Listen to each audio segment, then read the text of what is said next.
Pozdravljeni, z vami sem Minka in danes bomo govorili o tem, kako preseči negativno mišljenje. Kako priti do tega, da si vedno pozitiven, ne glede na to, kaj se ti dogaja, tudi če je okrog tebe tornado življenja, kako ostati pozitiven. Prejšnji dan sem govorila z mojo učiteljico angleščine in ona pravi: no, zdaj sem jaz prebrala v tvoji knjigi, da je pomembno, da zjutraj začneš dan s pozitivno energijo. To je res, ja. Ampak kdaj je pravi čas, da začneš razmišljati pozitivno? Glejte, če zvečer gremo v posteljo skup težav in pač s polno glavo samih problemov, je skoraj nemogoče, da bomo zjutraj, ko vstanemo, razmišljali pozitivno. Pač to imamo v svoji zavesti. Zato jaz mislim, da ne toliko, da zjutraj razmišljamo pozitivno, ampak je pomembno, da zvečer začnemo izpraznjevati glavo. Se pravi, večerne novice naj bojo čim bolj pozitivne, večerno, to, kar zvečer gledamo, kar delamo, da povzroča v našem čustvovanju neke pozitivne odzive, nekaj pozitivnega. Ker če mi ne občutimo že zvečer te pozitivne energije, to ne samo sabo v posteljo, in če ne samo kup problemov v svojo posteljo, sigurno se bomo še večjimi problemi zjutraj zbudili. Se pravi, najbolj pomembno, kako zvečer razmišljamo, kaj zvečer gledamo, kaj je tisto, kar se nam vrti po naši glavi. No, in to pozitivno mišljenje je v bistvu vzorec, to je kot patent, po katerem delujemo. Zdaj pa kako delujemo? Glejte, vsi smo odraščali pač v neki družini in smo bili programirani. Zdaj, seveda, ta programiranje pri otroku poteka tam do 6. leta, ko je v osnovi več ali manj v alfa stanju, je dobesedno srka nase otrok to ozračje družine. In predvsem srka nase čustva svoje mame. Zato, ker, poglejte, mama je z otrokom običajno več kot oče. Dejstvo je, da otrok je prepojen z maminimi čustvi, 9 mesecev med nosečnostjo, mama doji otroka, se pravi, vse to je povezano direktno z energijskim poljem mame. No, in če mama zmore biti v tej dobri energiji, bo to avtomatično prenesla na otroka. In zdaj pomislite, če imate zelo bolne otroke in če so kar naprej nekaj narobe pri hiši, se morate vprašati, kaj je v tem vašem energijskem polju, kar gre naprej na otroke. Zdaj mogoče pomislite, sploh tisti, ki me poznate še od prej, ko sem živela v Škofji Loki, ampak tvoji otroci so bili velikokrat bolni. To je res. Eno je, da cepiva niso dobro prebavljali, druga zadeva pa je zdaj za nazaj vem. Bila sem odlično programirana na potlačitev čustev, dati vse skupaj pod preprogo, nadeti na obraz nasmeh in se ne ukvarjati s svojimi čustvi.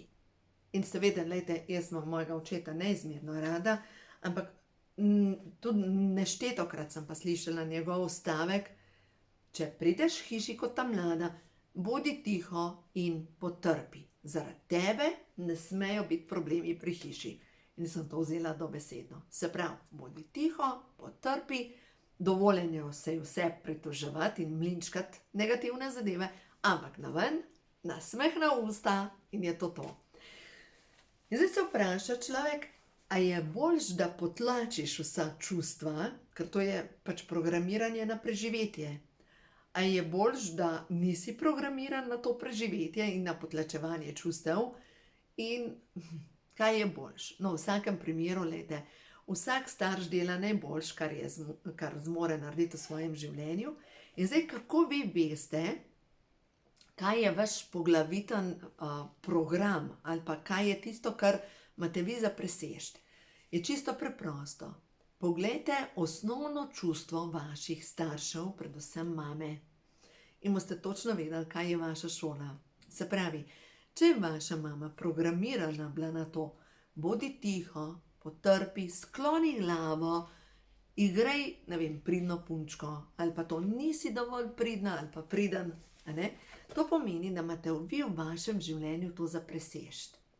In vsi se nekaj učimo, ne moramo reči, da imamo idealne starše, ker vsak ima točno take starše, kot jih potrebuje.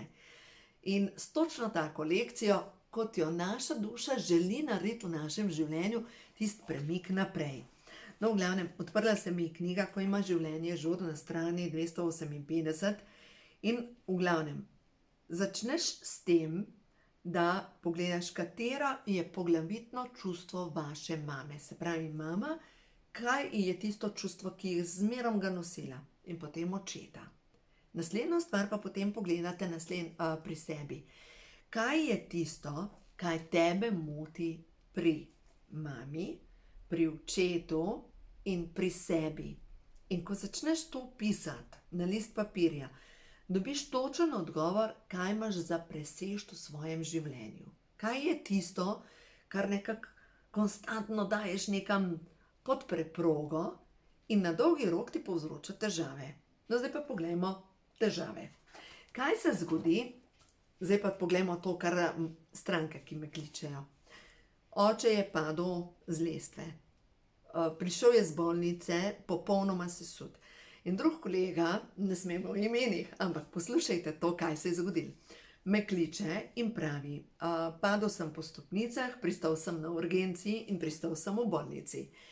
In ker ni bilo napisano, da rabi protibolečinska sredstva, in je rotil svojo sestro v bolnici, to medicinsko sestro, da mu da nekaj proti bolečinam, ker so se mu zraščale skupaj kosti in tega ni dobil, je enostavno ob 5 zjutraj šel iz, 5. nadstropja v klet, vzel umazana oblačila od medicinskega brata in odkorakal iz bolnice. In zjutraj je njegova žena poklicala v bolnico in je rekla, če iščete tega in tega pacienta, naj vam povem, da vam je ušel, da je doma.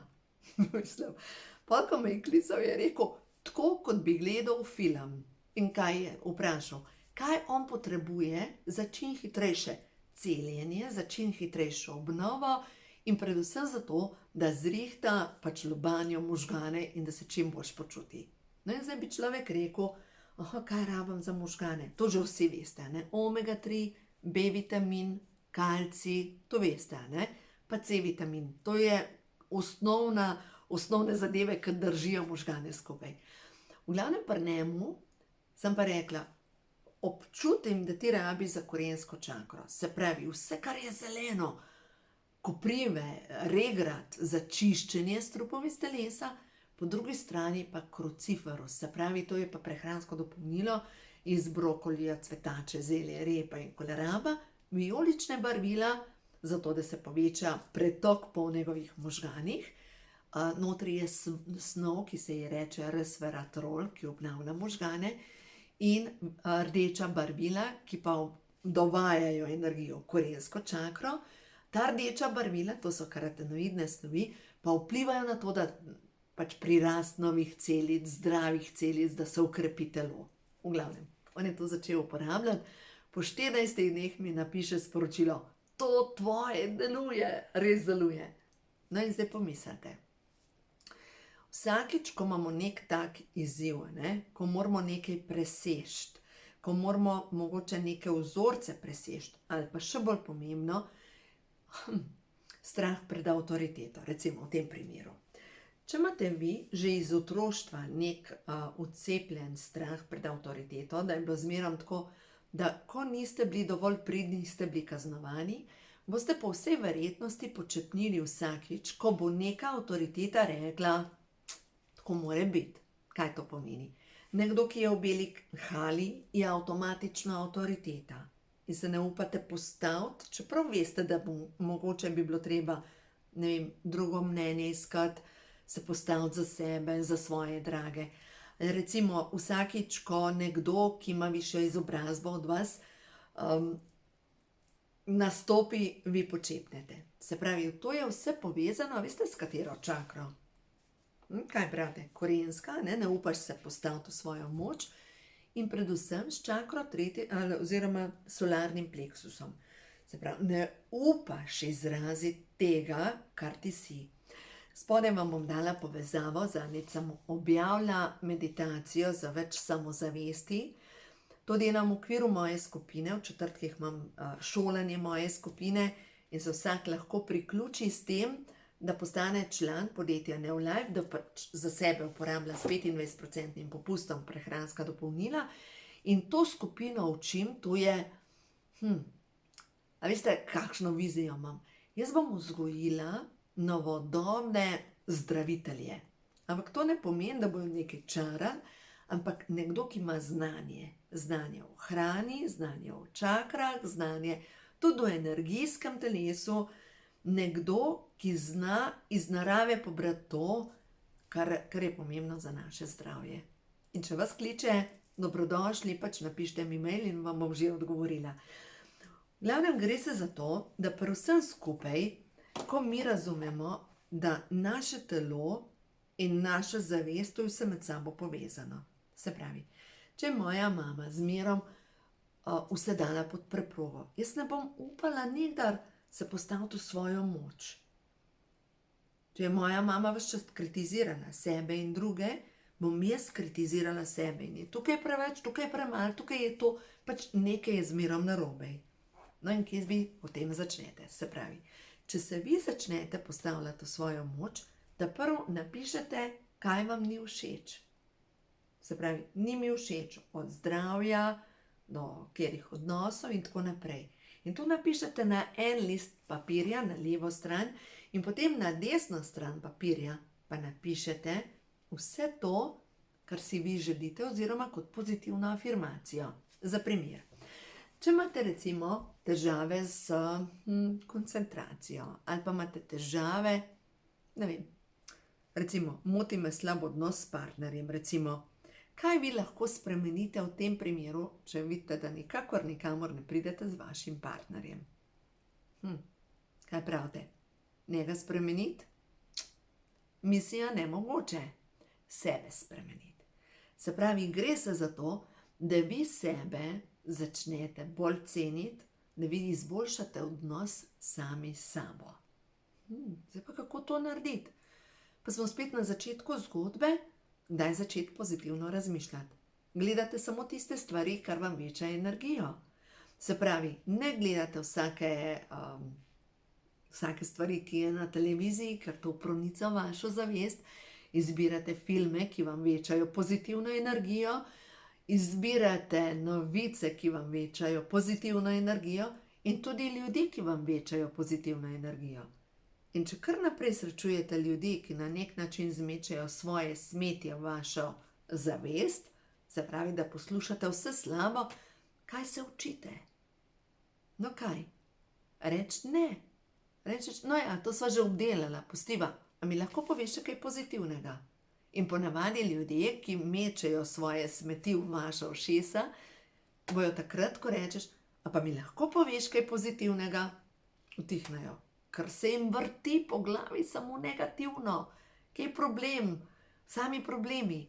Zato je zelo pomembno, kaj se vrti po vaši glavi. To se bo vrtelo, kar gre v vaša ušesa. Poglejte to. Ušesa, če gledamo, kako izgledajo ušesa, so podobna, pač kot kot fetusu, recimo, fetus. Kot nek dojenček, zvit dojenček. Hkrati pa to direktno vpliva na nadledvični žlezi in zanimivo, da tukaj prav pri ušesih imamo dve manjši čakri, ki sta direktno povezani z nadledvičnimi žlezami. In te nadledvične žlezi sta povezane s tem, da se tam proizvaja stresni hormon. No, zdaj pa gremo naprej. Ko jaz pomislim, kaj meni povzroča kronični stres in kateri odnos meni povzroča kronični stres, kaj jaz takrat lahko naredim? Vidim, da sem zmerom tako raztreščena, ko poslušam koga. To pomeni, da te ljudje za nekaj časa dam na pauzo. Za nekaj časa, ker to ne pomeni, da jih prav zbrišete iz svojega življenja, ampak jih lahko brez slabe vesti za nekaj časa date na stranski tir. Nimam časa. Oziroma, ko začne nekdo govoriti negativno, rečeš, mi lahko poveš kaj pozitivnega. Tako preprost. In boste videli, ko boste 3 tedne, samo 3 tedne, v pozitivni energiji in boste zavestno zjutraj, ne vem, moj jutranji ritual je še vedno zjutraj vzamem karte, prehodim novo dobo in rečem, stvarstvo, jaz se zahvaljujem za ta nov dan, prižgem svečko, premešam karte in da vidim, pride neko pozitivno sporočilo, da vidim, kaj ta trenutek pride. Pride prvo sporočilo, kronska čakra, naslednje sporočilo pride stvarjenje in naslednje sporočilo pride sončni žarek. Se pravi, oziroma vodstvo. In zdaj, če preberem ta 3 sporočila, vodstvo, 71 sporočilo, vodstvo, tole. Prepuščam se božanskemu vodstvu. In zdaj, če lejte to kreacijo Katarine Vidmar, je res tako vodstvo, neskončnost, neskončna energija. Srečati moram prav določene ljudi, ki mi pomagajo na poti naprej. Pozorna sem na sporočila, ki jih slišim, vidim, zaznam in občutim. To so božanska sporočila, ki me vodijo naprej. Zaupam sporočilom srca. Zdaj pa poslušajte. Srečati moram prav določene ljudi, ki mi pomagajo na poti naprej. Ampak zdaj, kaj to pomeni, te ljudje, ki mi pomagajo na poti naprej? Niso vsi pozitivni. Tudi tisti, ki so negativni, so poslani, zato da lahko rečem, da se odločim. To sem že jemala, tega ne potrebujem. In rečemo takemu odnosu ne hvala. No, potem naslednja je prišla kronska čakra, 65. Kronska čakra. Dovoljujem, da nove ideje prihajajo v mojo zavest.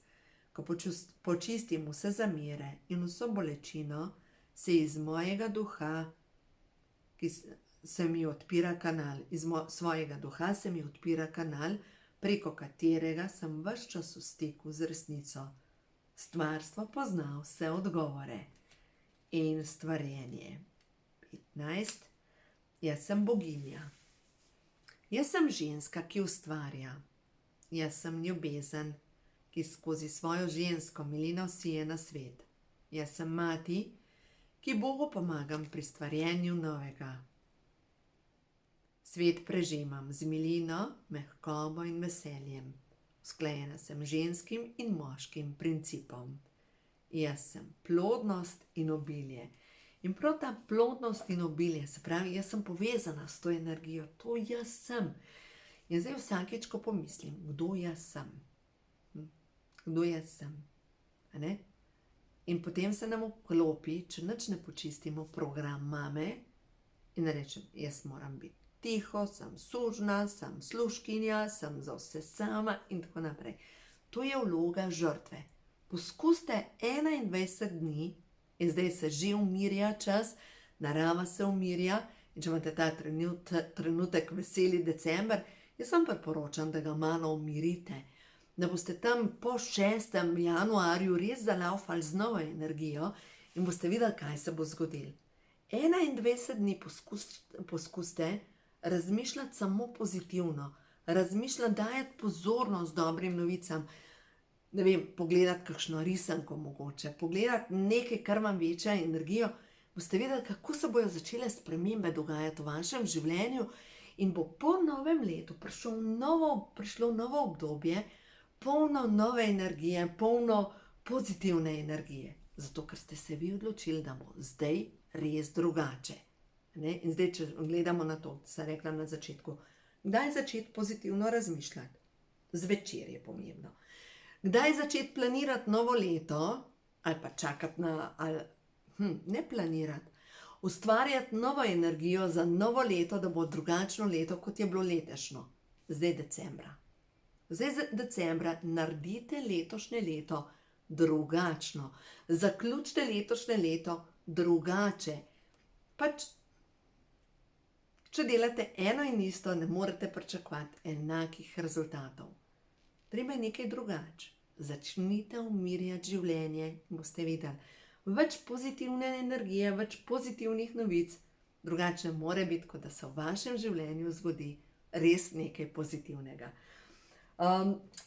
Gremo še pogledati tele karte, Ošotove karte, da vidimo. Ker zdaj, če gledamo, en teden je še do tega obrata, 21. decembra se naredi nov vdih zemlje In potem po 6. Januarju, se pravi po svetih 3 kraljih, takrat se res že začne prebujati nova energija. Pomislite. Se pravi, samo še par dni se daljša noč in potem je nov vdih zemlje, nov vdih nove energije. Ampak da se v vašem življenju lahko to zgodi, rabite nekaj drugače narediti. No pa da vidimo. Še 3 karte tukaj. Tišina. Zanimivo. Tišina. Neverjetno bom pokazala. Glejte to. Katere karte so prišle? Prišla je karta tišina, pa polna luna. Zdaj je bila polna luna in te polne lune zdaj so pa res močne. Tišina, biti v sebi, v miru. Tišina v tebi notri. Naslednja karta je prišla kvantno polje, ničnost. Tudi zemlja pride, ko pride, zdaj ta povečuje se noč, pa pride do ene točke ničnosti, nov vdih. No in to se zdaj dogaja. In potem je bila navzočnost, se pravi biti pozorni na to, a vas vedno znova potegne to skrbi, kako bo, a iščete odgovore in nove priložnosti in čas je za ustvarjalno energijo. Dobesedno življenje nas pelje skozi to, da je naredi neko bilanco, kje si, in če vidiš, da se ti dogajajo ene in iste stvari, da se ponavljajo ene in iste stvari, je res mogoče čas, pojdi v tišino, počisti določene stvari, naredi nov vdih, najdi svojo strast, svojo radost in pojdi naprej. To zmoreš. To zmoreš. Vsak od nas to zmore in ja, življenje je lepo. Včasih nam prinese kar zanimive lekcije, ampak s pozitivno energijo lahko gremo čez vse te lekcije in res naredimo nov vdih in gremo naprej. Tako da to vam želim. Želim vam vse dobro in ja, delajte na sebi in na tem zavedanju, da res ste vi kreator svojega sveta in da vi res odločate o tem, kam bo šlo vaše življenje, ampak dokler ne pogledamo tudi temen del našega zavedanja, ne moramo iti naprej. Ker ta temen del nas ravno tako definira kot to, kar mi želimo. Oziroma, jaz sem prepričana, da celo tisto, kar je skrito, nas še bolj definira kot pa tisto, kar je vidno. Tako da, ja, delo na sebi. Vem, da je včasih težko, da je bolj zanimivo razmišljati, kam bomo šli, kaj bomo pojedli, ampak ja, naša zavest je zanimiva. Čas je za pozitivno energijo. Uživajte in vse dobro.